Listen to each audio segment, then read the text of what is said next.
The message came on a Tuesday.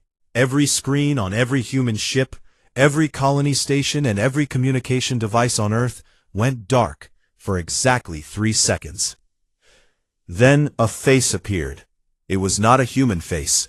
It was long and scaled, with deep orange eyes that had no pupils, a mouth full of teeth that curved backward like hooks, and 4 arms folded across a chest covered in black armor. The creature sat on a throne made of bones. Behind him stood rows of soldiers, each one taller than any human, each one holding a weapon that glowed with a soft and terrible light. The creature spoke. His voice was deep and slow, like rocks grinding together at the bottom of the sea.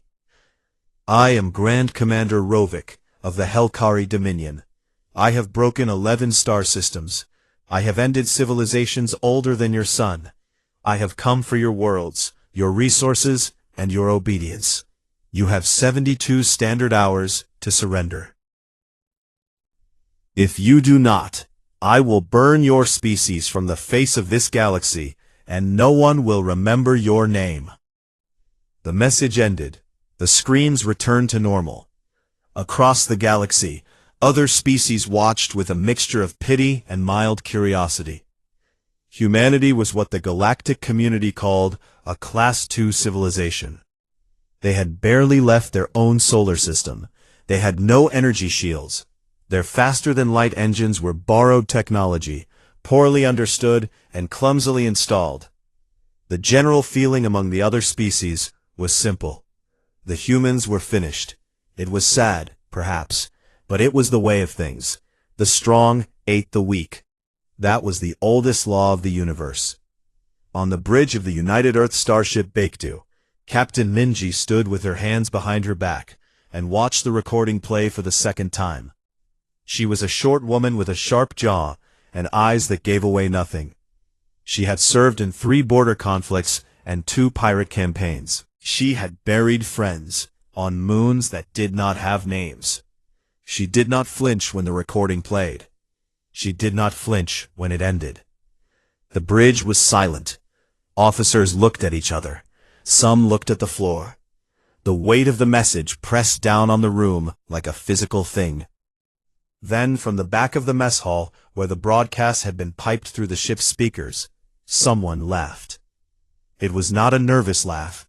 It was the kind of laugh a person makes when they see something so stupid, it circles all the way back around to being funny. Every head turned. Yuna was sitting on a cargo crate near the back wall. She wore a grease-stained tank top and cargo pants. Her dark hair was pulled back in a messy knot. In her left hand, she held a can of cheap earth lager. She was 29 years old, a combat engineer by rank, a chaos engine by nature, and she was grinning like a woman who had just been told a very good joke. He talks a lot, Yuna said, for a guy with no eyebrows. Dowan, the big Marine sergeant who was leaning against the wall beside her, let out a snort. Then someone else laughed. Then another. The tension did not disappear, but it cracked, like ice on a river in spring. Tejo, who was standing near the tactical console, closed his eyes and pinched the bridge of his nose. He was Yuna's older brother. He was calm where she was loud, careful where she was reckless, and tired in a way that only older siblings of people like Yuna could be. He loved her. He also wanted to throw her out of an airlock at least twice a day. Yuna, he said quietly, this is serious. I know it's serious, she said. That's why I'm drinking. On the Helkari flagship, a ship called the Unbroken Fang, things were going exactly as Grand Commander Rovik had planned.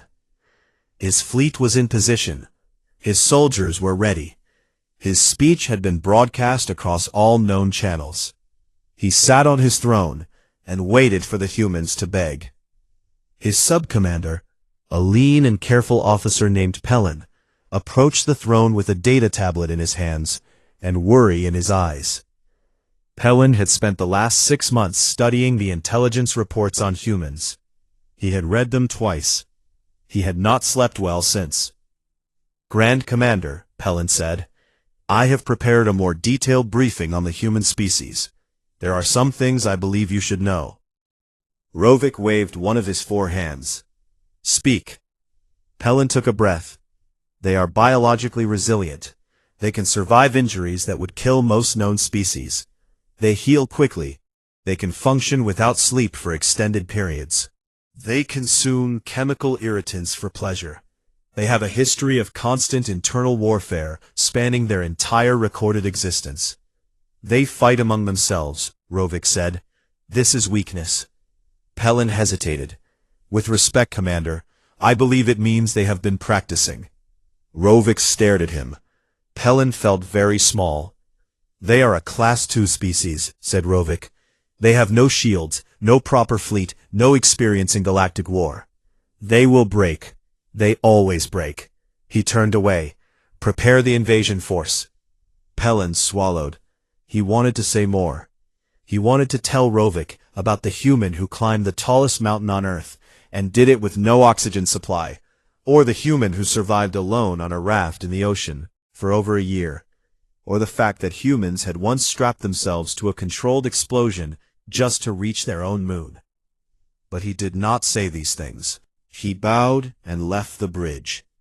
The official human response came 12 hours later. It was polite, formal, and very short. The United Earth government declined the offer of surrender and declared a state of general mobilization. But it was the unofficial response that spread across the galaxy like fire. Someone, somewhere in the human fleet, had put together a video. It was 3 minutes long. It was set to loud, aggressive music. It showed humans doing things that no sane species would do. Jumping out of aircraft for fun, wrestling massive predators with their bare hands, eating food so chemically hot that it made them cry, and then eating more.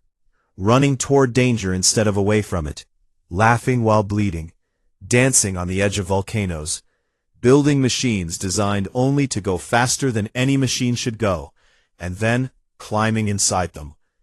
The final shot was a handwritten sign held up by a grinning soldier.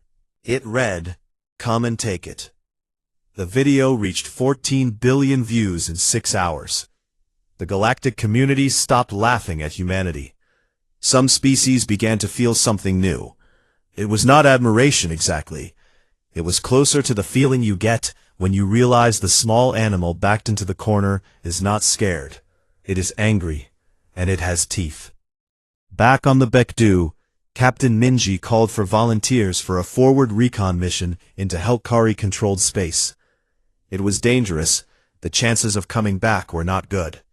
Yuna's hand was up before Minji finished the sentence. Teho grabbed her arm. "You don't have to do this." "I know," Yuna said. She patted his hand gently and then pulled free. "But someone has to go be stupid out there, and I'm the most qualified." She turned to walk toward the drop bay. Then she stopped and looked back at him. "I'll bring you back a souvenir." The Bekdu jumped to faster-than-light speed 20 minutes later.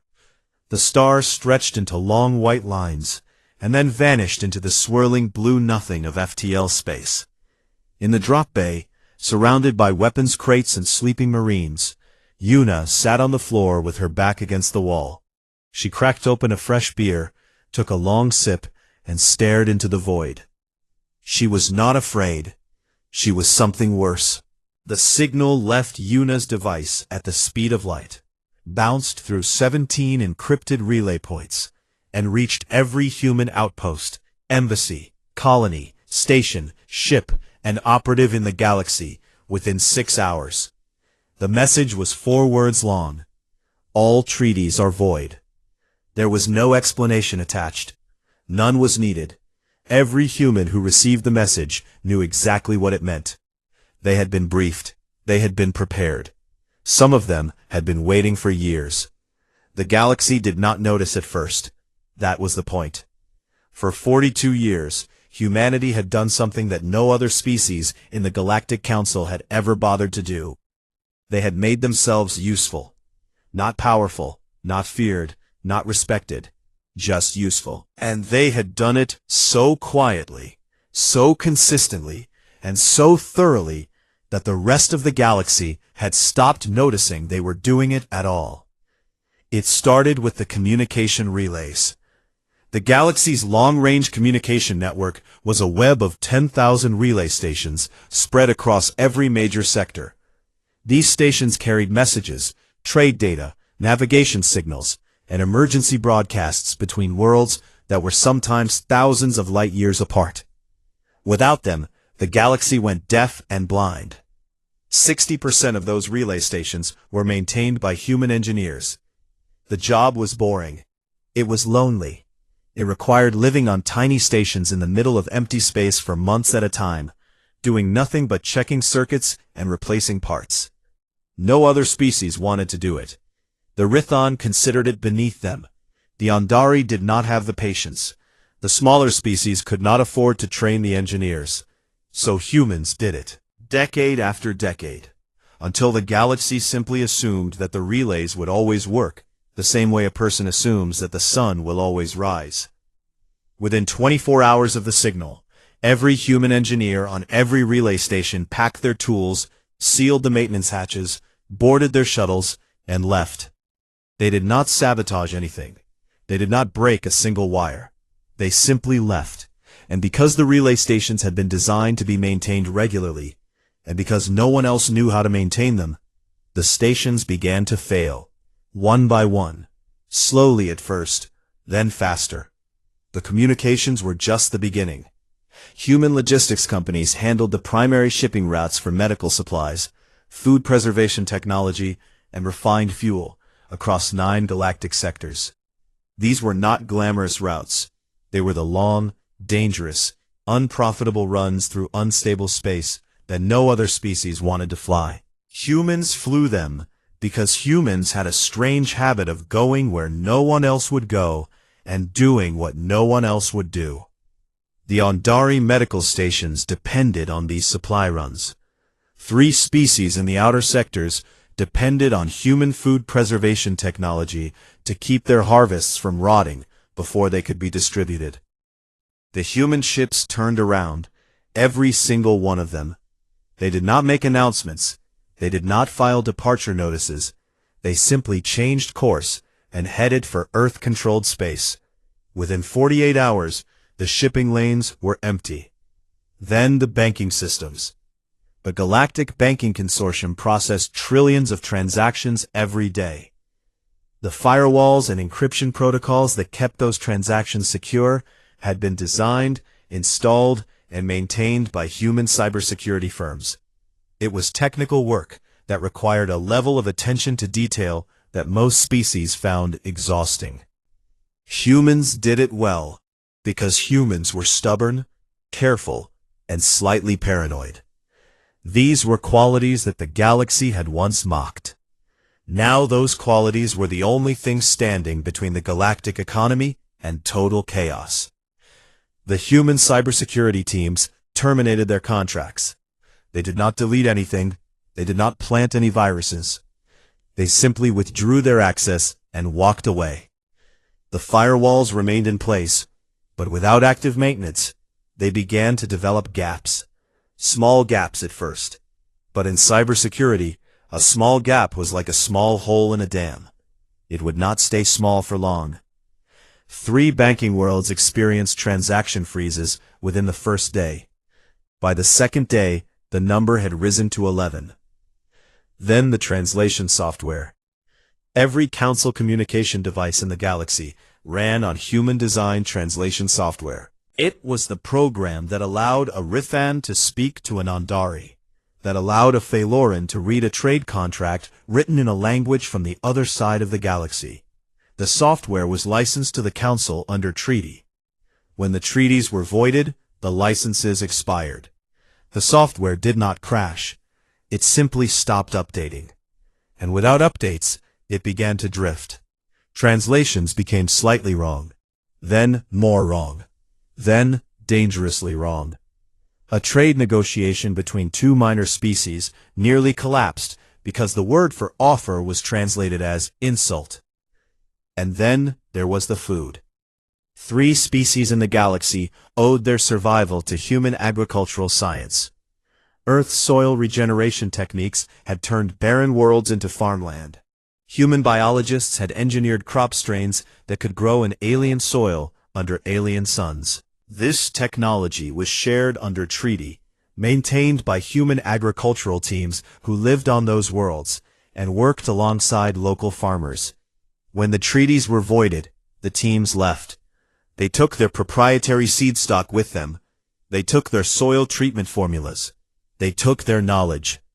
The harvest cycle on those worlds would continue for a few more weeks on its own. After that, the soil would begin to degrade. Within 6 months, famine would follow. Hana watched all of this from inside the Galactic Trade Commission. She had been embedded there for 12 years, living under a false identity, pretending to be a minor bureaucrat, while feeding intelligence back to Earth. She was tired. She was lonely. She missed her home and her family, and the smell of rain on warm pavement. But she stayed at her post, because Tejo had asked her to, and because she understood that the information she gathered in the next few days would matter more than anything she had done in the previous 12 years. She watched Andari officials panic as their medical supply chains collapsed. She watched Rithon administrators argue with each other as their communication networks degraded. She watched minor species scramble to find alternative shipping routes that did not exist. The Trade Commission was supposed to manage crises like this, but the Trade Commission had never faced a crisis like this, because no one had ever imagined that a single species could be so deeply embedded in the machinery of galactic civilization that its removal would cause the machine to break. Tessic, the Andari representative, who had laughed at Tejo in the assembly chamber, tried to contact Earth directly. He sent messages through every channel he could find. Diplomatic frequencies, trade channels, emergency bands, personal contacts. There was no response. Earth's channels were dark. Every frequency that humanity had ever used was silent. It was as if an entire civilization had simply stopped talking. The silence was the worst part. The galaxy was used to humans being there. Humans answered when you called. Humans showed up when there was work to do. Humans filled the gaps that no one else wanted to fill. And now, suddenly, there was nothing. Just silence where a species used to be. Lune, the Phaeloran ambassador, sat in her quarters aboard the council station and stared at the reports coming in from across the galaxy. She had voted against Vorel's motion. She had warned him. She had said, clearly and loudly, that provoking Earth was a mistake. No one had listened. They never listened to the Phaeloran. The Phaeloran were a neutral species. They did not have a large fleet or a powerful economy. They had only their wisdom and their patience. And in the Galactic Council, those things were worth less than nothing. She opened a private channel to her homeworld and spoke to her government. I told them, she said. I told them not to laugh. Her government asked her what would happen next. Lune thought about it for a long time before she answered. I do not know, she said. But I know this. The humans have not fired a single weapon. They have not made a single threat. They have simply stopped helping, and the galaxy is already falling apart. If they decide to do more than just stop helping, then I do not think any of us are prepared for what comes next. On the far side of the galaxy, Vorel sat in his private chamber aboard the Rithon flagship and read the reports that his advisors had placed in front of him. Relay stations failing, trade routes empty, banking systems freezing, agricultural support withdrawn. His advisors were worried. Vorel was not. He was angry. They are bluffing, he said. This is a tantrum. A child throwing its toys out of the window because it did not get what it wanted. They will come back. They always come back. Humanity is weak. They need the Council more than the Council needs them. His advisors exchanged glances, but said nothing. They had learned long ago that disagreeing with Vorel was not a path to a long career. Vorel stood and walked to the window of his chamber. He looked out at the stars and made a decision that he believed would end this crisis once and for all. He opened a channel to his military commander, a seasoned officer named Dravik, and gave him a single order. Prepare the fleet. It is time to remind the humans where they stand. He closed the channel and returned to his chair. He was certain that this would be enough. A show of force. A reminder of who held the real power in the galaxy. The humans would see the Rithan fleet, and they would fold. They would come crawling back to the council, begging to have their treaties restored. Vorel was certain of this. Vorel was wrong. Deep beneath the southern ocean of Earth, in a facility that did not exist on any map or in any database, Admiral Minho stood before a wall of screens and watched the galaxy burn. He was a broad man with a shaved head and hands that looked like they had been built for breaking things. He had served in Earth's military for 31 years. He had fought in the border skirmish at Kepler 442 when the Andari tested humanity's defenses. He had commanded the defense of Colony 7 when pirates from the Outer Rim tried to raid human settlements. He had seen combat, and he had seen peace, and he knew that the difference between the two was often nothing more than one wrong decision by one powerful fool. Vorel had made that decision. Now Minho would make his. He turned to his command staff, 12 officers who had been selected for this moment years in advance, and spoke a phrase that none of them had ever expected to hear spoken aloud. Unseal the Jindo Protocol. The room went very still.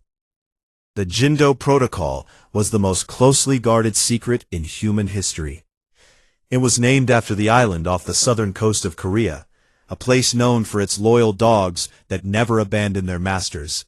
The name was chosen because the protocol was about loyalty. Loyalty to Earth. Loyalty to the survival of the human species. And loyalty to a simple idea that every human carried somewhere in their chest, whether they admitted it or not. That no one would ever push them down again. For 20 years, while the galaxy laughed at Earth's small fleet of 60 patrol ships and 2 aging carriers, humanity had been building something else entirely. The official fleet was kept deliberately weak. It was a mask, a performance. Every time a Rithan diplomat visited Earth's shipyards and saw the modest collection of vessels, they went home satisfied that humans were no threat. Every time an Andari intelligence report estimated Earth's military strength, the numbers confirmed what everyone already believed. Humans were harmless. Behind the mask, the real work was happening.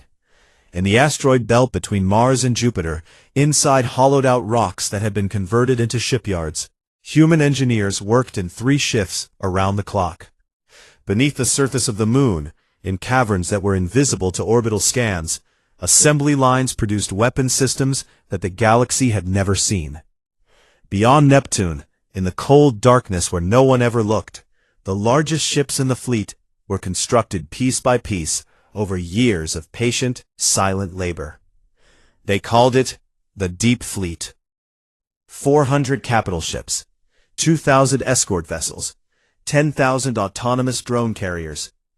Every ship was armored with materials that human scientists had developed in secret. Every weapon system was based on alien technology that had been shared with Earth under treaty. Technology that the galaxy believed humans were too primitive to truly understand. They were wrong. Human engineers had not only understood the technology, they had improved it. They had taken Rithon shield generators and made them 40% more efficient. They had taken Andari energy weapons and doubled their range. They had taken the communication jamming systems that 3 different species used and combined them into something entirely new, something that could black out an entire sector in seconds. Minho looked at the fleet readiness reports. Every ship was fueled. Every crew was in position. Every weapon was loaded. The Deep Fleet had been quietly moving into staging positions for months, hidden inside nebulae and behind gas giants, and in the dead spaces between star systems where sensor coverage was thin. To the rest of the galaxy, these movements looked like routine training exercises. They were not. Minho opened a secure channel to Yuna, who was still aboard the diplomatic vessel with Taeho. "The fleet is ready," he said. Yuna's voice came back calm and steady. "You understand the rules of engagement." "I do." "Say them." Minho recited them from memory. "We do not fire first, we do not threaten, we do not posture, we position, we wait, and we respond only if attacked. Our goal is not war. Our goal is to make war impossible." "Good," Yuna said, "because if we get this wrong, there will not be a second chance." She was right. The Deep Fleet was powerful, but it was not invincible. Is the entire galaxy united against Earth, humanity would lose. The strategy was not to fight everyone. The strategy was to make sure that fighting Earth was so obviously costly that no one would be foolish enough to try. While Minho prepared the fleet, the Galactic Council was holding an emergency session. The assembly chamber that had been filled with laughter just 3 days ago was now filled with fear. Delegations shouted at each other. Accusations flew across the room like weapons. The communication failures had made coordination nearly impossible. Several delegations could barely understand each other because the translation software was degrading faster than anyone had predicted. Vorel stood at the podium and tried to maintain control. He framed the crisis as human aggression. He called for a joint military response. He invoked ancient treaties and mutual defense pacts. He used every tool of rhetoric and manipulation that had made him the most powerful political figure in the galaxy for 3 decades. It was not working. 5 smaller species had already broken from Vorel's coalition. They were the ones who depended most heavily on human supply lines. They could not afford a war with Earth. They could not afford to lose the medical supplies and food technology that humans provided.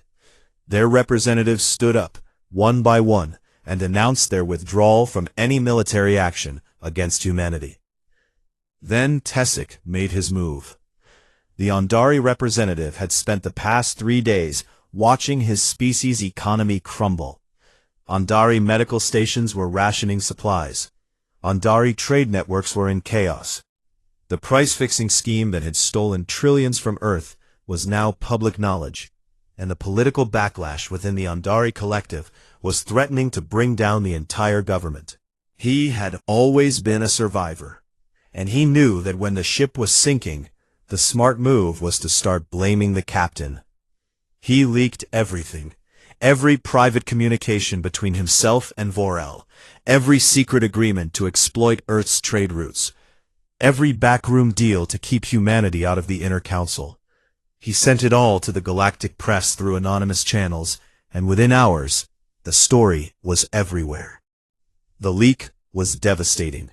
It confirmed everything that Taeho had presented at his speech. It proved that the exploitation of Earth was not accidental or incidental.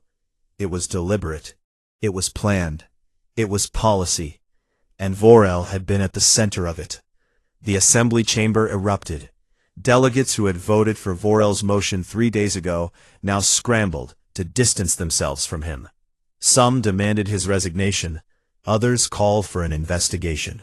A few simply left the chamber entirely, unwilling to be associated with the disaster any longer. In the middle of the chaos, Lune stood up. The Phaeloran ambassador was not a tall woman by any species standards. She was quiet and plain and easy to overlook, which was exactly how she preferred it. She had served on the council for 19 years, and in that time, she had earned a reputation for being the one person in the room who always told the truth, even when the truth was something no one wanted to hear. The chamber slowly fell silent as she walked to the podium. Even Vorel stopped speaking. There was something in her expression that made everyone pay attention. It was not anger. It was sadness. The sadness of someone who had seen a disaster coming and had been powerless to stop it. She spoke for 12 minutes. She did not raise her voice. She did not use dramatic gestures. She simply told the truth. She recounted every warning she had given over the past decade. Every time she had told the Council that exploiting Earth would have consequences. Every time she had been ignored. She listed every grievance that humanity had filed through proper channels. 14 formal complaints, 9 requests for arbitration, 4 appeals to the inner regulatory body. Every single one had been dismissed, buried, or simply lost in bureaucratic procedures designed to make them disappear. Then she said something that would be remembered for centuries. You mocked them because they were young. You exploited them because they were patient.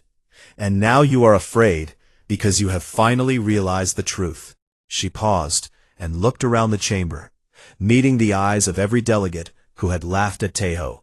They were waiting. The chamber was completely silent. Before anyone could respond, a priority alert sounded on Varel's personal communicator.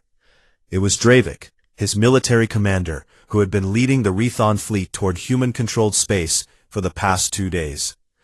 Dravik's voice was tight, controlled, but underneath the control, there was something that Varel had never heard from his most seasoned commander before. It was fear. High Speaker, Dravik said, we have reached the border of human space.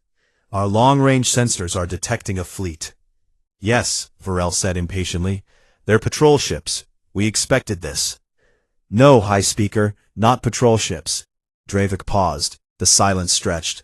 We are detecting over 6,000 vessels, capital ships, escort cruisers, and drone carriers in numbers I have never seen. Their weapon signatures do not match anything in our databases. This fleet is larger than ours by a factor of 3. Varel said nothing. High Speaker, Dravik said, and his voice was very quiet now. The humans have a fleet, a real one, and it is pointed directly at us. In the assembly chamber, Lune was still standing at the podium.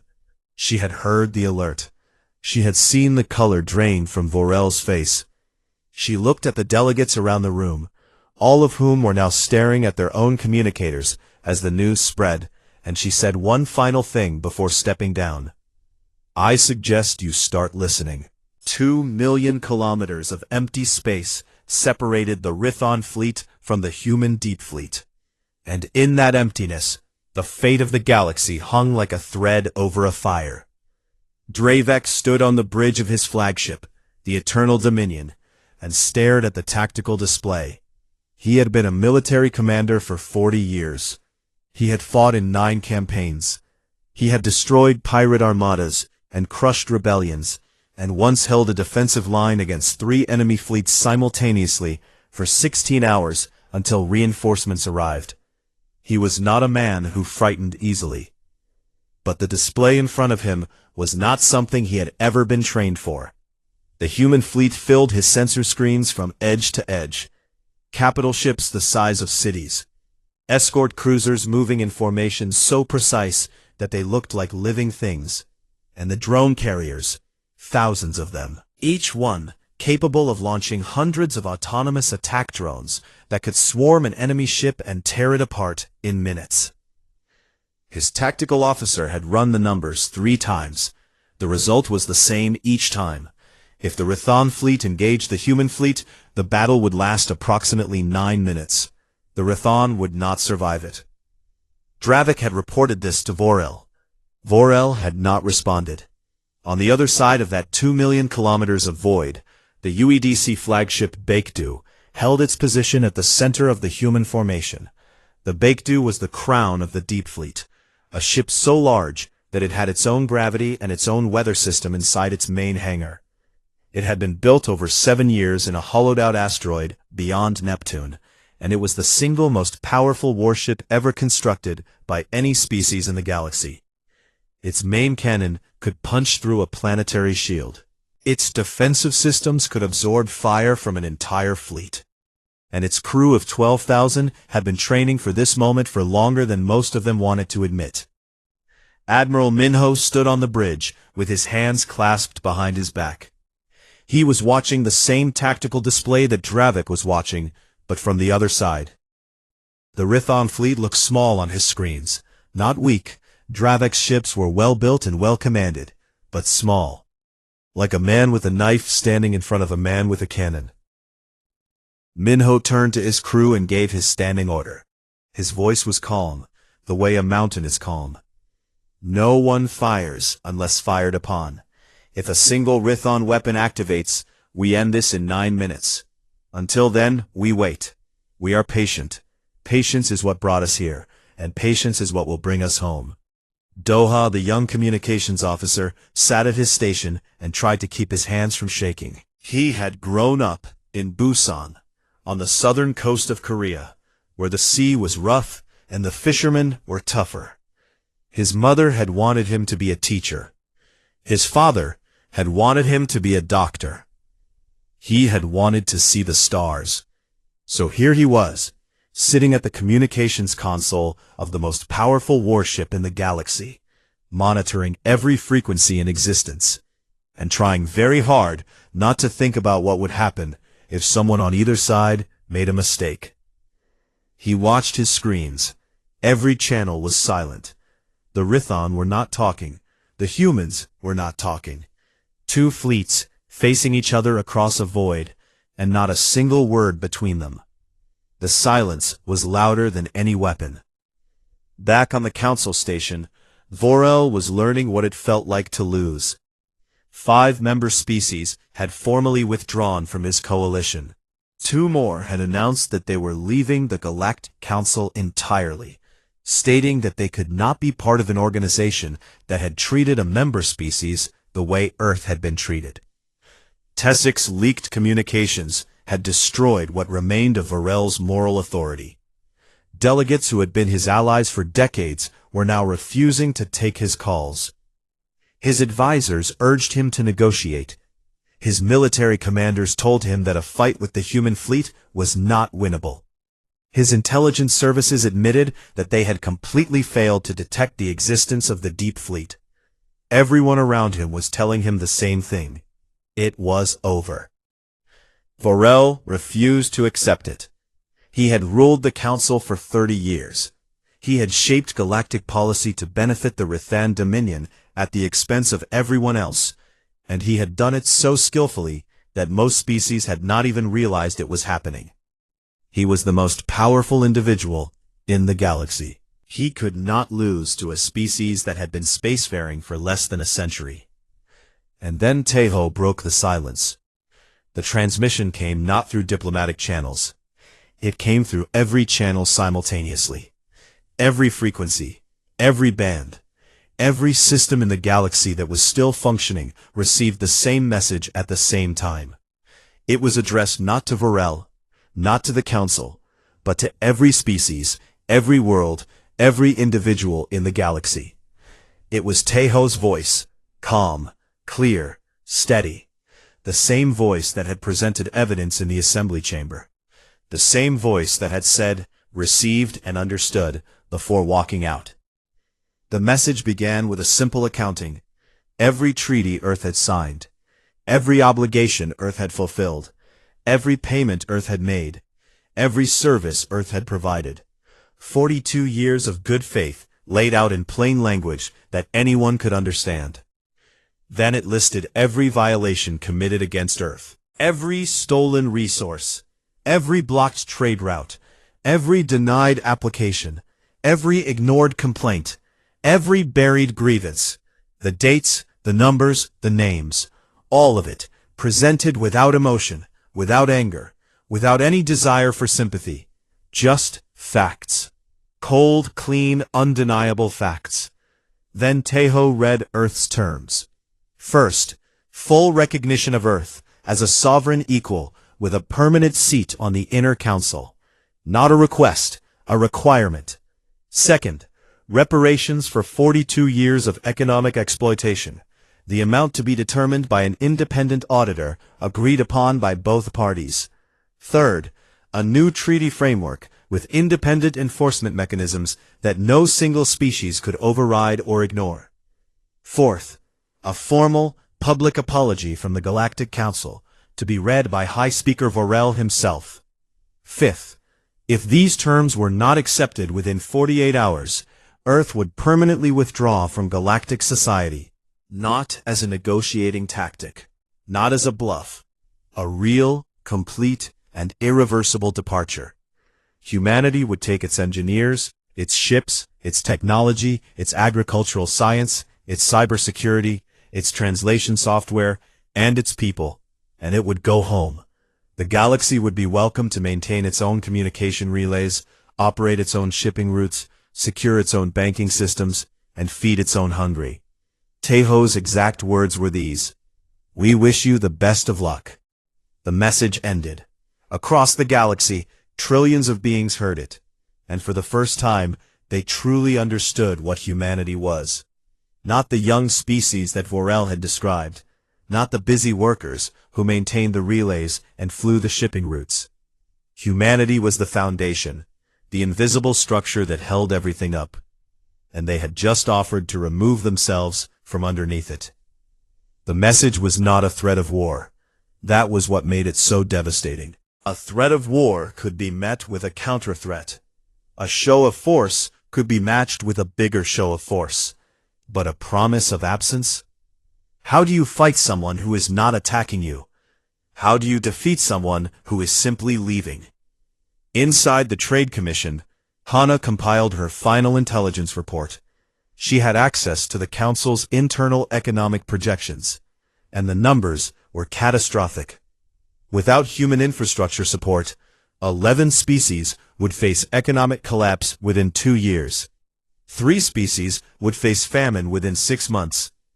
The Galactic Banking Consortium estimated that transaction failures alone would cost the galactic economy more than the entire Rathon military budget for the next decade. She encrypted the report and sent it to Teiho. Then she sat at her desk and waited. 12 years undercover. 12 years of pretending to be someone she was not. 12 years of loneliness and fear and quiet, stubborn loyalty to a world she had not seen since she was 30 years old. It was almost over. She could feel it.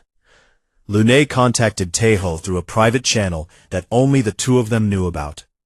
She had maintained a quiet friendship with the human ambassador for years, one of the few genuine relationships that existed in the rotten heart of galactic politics. "You could have demanded far more," she said. "You could have asked for control of the Council itself. You have the leverage. You have the fleet. You have everything." They would have had no choice but to agree. Teiho was silent for a moment. When he spoke, his voice was tired but certain. "We do not want an empire, Lune. We have seen what empires do. We have built them ourselves on our own world, and we have torn them down, and we know the cost of both. We do not want to rule the galaxy. We want a seat at the table, a real seat, one that no one can take away." Lune was quiet. Then she smiled. It was the first time she had smiled since the crisis began. "You are a strange species," she said. "We know," Teiho replied. The 48-hour clock began to tick. In his private chamber, Vorel read Earth's terms for the 7th time. He looked for a loophole. He looked for a weakness. He looked for anything that would allow him to maintain his power and his pride while giving the humans what they wanted. There was nothing. Every road led to the same destination. He could accept the terms and survive with his dignity wounded but his civilization intact. Or he could refuse, watch the galaxy collapse around him, and be remembered as the leader who destroyed everything because he was too proud to apologize to a species he considered beneath him. He sat alone for a long time. The stars outside his window were cold and indifferent. They did not care about his pride. They did not care about his legacy. They simply burned, the way they always had, the way they always would, long after he and his dominion and his precious council were dust. Vorel closed his eyes, and for the first time in his long and powerful life, he admitted to himself that he had lost, not to a fleet, not to a weapon, but to a species that had been smart enough to make itself indispensable, patient enough to wait for the right moment, and brave enough to walk away when that moment came. He picked up his communicator and called his advisors. "Prepare my speech," he said. "I will read their terms." 6 days. That was all it took. 6 days to reshape the entire galaxy. The Grand Assembly Chamber was full again. Every seat was occupied. Every delegation had sent its highest-ranking representative. The galactic press was broadcasting live to trillions of beings across thousands of worlds. This was the most watched event in the history of the Galactic Council, and everyone knew it. The air inside the chamber felt heavy, the way air feels before a storm breaks. Vorel walked to the podium. He looked different. Not smaller exactly. He was still tall, still imposing, still carrying 9,000 years of civilization in his posture. But something behind his golden eyes had changed. The arrogance was still there, buried deep, because arrogance like his did not disappear in 6 days. But it was covered now by something he had never worn before: defeat. He placed his hands on the podium. He did not look at the gallery. He did not look at the press. He looked straight ahead, at a point on the far wall, and he began to speak.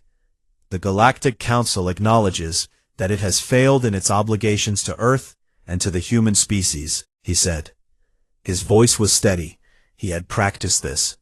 Over a period of 42 years, multiple member species of this council, including the Rithon Dominion, engaged in systematic violations of treaty agreements with humanity. These violations included economic exploitation, trade route restrictions, diplomatic exclusion, and the deliberate suppression of legitimate grievances. He continued. He named the violations. He named the species responsible. He named the policies and the decisions and the private agreements that had been designed to keep humanity small and dependent. He did not try to soften it. He read it exactly as it was, because those were the terms, and because he had no choice. When he reached the final paragraph, the apology itself, his voice did not waver. But his hands, resting on the podium where no one could see them, were trembling. "On behalf of the Galactic Council, I offer a formal and unconditional apology to the people of Earth. You came to the stars in good faith. You honored every agreement you made. You gave more than was asked of you, and you received less than you deserved. This council failed you. I failed you. And I am sorry." The chamber was silent. Vorel stepped back from the podium. He did not look at anyone as he returned to his seat. He sat down, and he did not speak again for the rest of the session. Tejo walked to the podium. He looked the same as he always did. Calm, steady, black suit, no medals. The same man who had stood in this exact spot 6 days ago and been laughed at by the most powerful beings in the galaxy. He did not look like a man who had just brought that galaxy to its knees. He looked like a man who had a job to finish. He did not gloat. He did not mock. He did not throw Vorel's words back at him, or remind the chamber of the laughter that had filled it less than a week ago. Tejo was not that kind of man. He had never been that kind of man. He spoke about what Earth had endured, not with self-pity, but with honesty. He spoke about the patience it had taken. 42 years of following the rules while the rules were being used against them. 42 years of filing complaints that were ignored, of building infrastructure that was taken for granted, of being called lesser by civilizations that depended on them for survival without even knowing it. He spoke about restraint, about the deep fleet that could have been used to conquer but was built only to protect, about the withdrawal that could have been permanent but was designed to be reversible, about the terms that could have demanded supremacy but asked only for equality. "We did not come to the stars to rule them," Tejo said. His voice was quiet, but in the silence of the chamber it carried to every seat. "We came because we were curious. We came because we hoped we were not alone. And despite everything that has happened, despite every insult, and every injustice, and every year of being told that we did not belong here, we still hope. We still want to be part of this. Not above it, not below it, part of it. He paused. That is all we have ever wanted.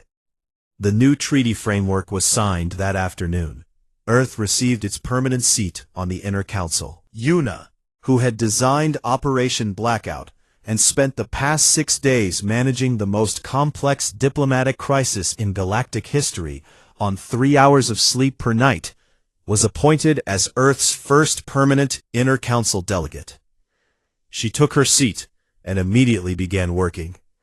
Her first proposal was a set of protections for young species entering the Council. New civilizations would be assigned independent advocates. Their treaty terms would be reviewed by neutral parties. Their grievances would be handled by a dedicated body with real enforcement power. No species would ever endure what Earth had endured. Yuna had promised herself that years ago, during a late night in her office, when she was designing contingency plans for a future she hoped would never come.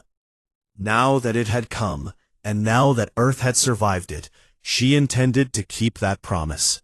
On a neutral station at the border between human and Rithon space, Admiral Minho and Commander Dravik met face-to-face for the first time. The meeting was supposed to be a formal ceremony, a handshake for the press, a symbol of the new peace. But after the cameras left and the diplomats filed out, the two military officers sat across from each other in a small room and talked the way soldiers talk when there is no one around to perform for. Dravik studied Minho for a long time. Then he asked the question that had been eating at him since his sensors first detected the deep fleet. How long? Minho understood what he was asking. 20 years. Dravik exhaled slowly. 20 years. While the galaxy was laughing at Earth's tiny patrol fleet, the humans had been building an armada in the dark. 20 years of secrecy. 20 years of watching the galaxy mock them and saying nothing because the plan required them to say nothing. If we had fired first, Dravik said quietly, at the border, if I had given the order. Minho met his eyes. There was no hostility in his gaze, just truth. You would not have fired twice. Dravik nodded slowly. He reached into his coat and produced a flask. It contained a Rithon drink that was older than human civilization. He poured 2 glasses and slid one across the table. They drank together. They did not become friends, but they understood each other, the way 2 men understand each other when they have both stood on the edge of something terrible and chosen to step back. Hana came home. After 12 years undercover inside the Galactic Trade Commission, she was finally extracted by a human intelligence team that had been waiting for the signal. She boarded a shuttle, changed out of her alien-style clothing, and put on the old jacket she had kept in a sealed bag since the day she left Earth. It still smelled like home. There was no ceremony, no public recognition, no medals or parades. Intelligence operatives did not get those things. They got quiet handshakes and classified commendations that would never be seen by anyone outside of a secured room. Tejo met her at the shuttle port himself. He was the only one there. He took her bag and walked beside her through the empty terminal and said, "Thank you, Hana, for everything." She looked at him. She was thinner than she had been 12 years ago. Her hair had gone gray at the temples. There were lines around her eyes that had not been there when she left. "I am tired," she said. It was the most honest thing she had said in 12 years. Tejo nodded. "Rest," he said. "You have earned it." Doha, the young communications officer aboard the Baekdu, wrote a letter home. He sat in his bunk, which was small and gray and identical to every other bunk on the ship, and he wrote his family in Busan on a paper notepad because some things should not be typed. He wrote about what it had felt like, sitting at the comm station, watching the Rithon fleet on his screen, knowing that one wrong signal, one misheard order, one nervous finger on a trigger, could start a war that would kill millions. He wrote about the silence, the terrible, beautiful silence of two fleets facing each other and choosing not to fight. He wrote, "I was scared. I think everyone was. The Admiral did not look scared, but I think he was too. We are all just people. We are small and we are fragile and we are very far from home. But no one moved. No one blinked. No one broke. I think that is what makes us human. Not that we are not afraid. We are always afraid. But we stand together when we are. And somehow, that is enough." He folded the letter carefully and placed it in an envelope. He would mail it when they reached port. His mother would read it and cry. His father would read it and say nothing, which was how his father showed that he was proud. In the final scene, Lune sat in a bright room aboard the council station. Across from her sat the ambassadors of 3 species that had never been to the stars before. They were young. They were nervous. They were exactly what humanity had been 42 years ago. Lune was now the head of the Committee for the Protection of Emerging Civilizations, a body that had not existed 2 weeks ago. It existed now because Yuna had written it into the new treaty framework and refused to remove it, and because Tejo had backed her without hesitation, and because after everything that had happened, no one on the council had the courage to say no. Lune looked at the 3 young ambassadors and smiled warmly. "You will be underestimated," she told them. "You will be tested. Some species will try to take advantage of your youth and your eagerness. This is the nature of power. It has always been this way." The ambassadors looked worried. Lune leaned forward. "But you are not alone," she said. "There is a species on the inner council that made sure of that. They endured what you might have endured, and they used their strength not to dominate, but to protect those who would come after them. You may not see them often. They are busy people. They maintain relays and fly shipping routes, and do the work that no one else wants to do. And if you ever need them, you need only ask." The youngest ambassador, a small creature with wide eyes and trembling hands, asked, "What species?" Lune smiled again. "The humans," she said. "Remember that name." Decades later, a galactic historian would write about this period. She would call it the 6th-day shift, and she would describe it as the moment when the balance of the galaxy changed forever. She would write about treaties and fleets and economics. But at the very end of her account, she would write something personal, something that went beyond politics and power. She would write, "In the long record of the Galactic Council, many species have risen through conquest, through wealth, through fear. But only one species ever rose by walking away, and being so essential that the galaxy had no choice but to call them back. The humans did not conquer the stars. They made the stars unable to function without them. And when the galaxy finally gave them the respect they had earned, they used it not to dominate, but to protect those who would come after. That is why, in every language on every world, the word for human eventually carried a meaning that no translator could fully capture. The closest word, in the old Earth language called Korean, is this, uri. It means loyalty that endures all things. Loyalty that does not break, does not bend, does not forget. The humans called it weary. The galaxy simply called it human. And no one ever laughed at Earth again.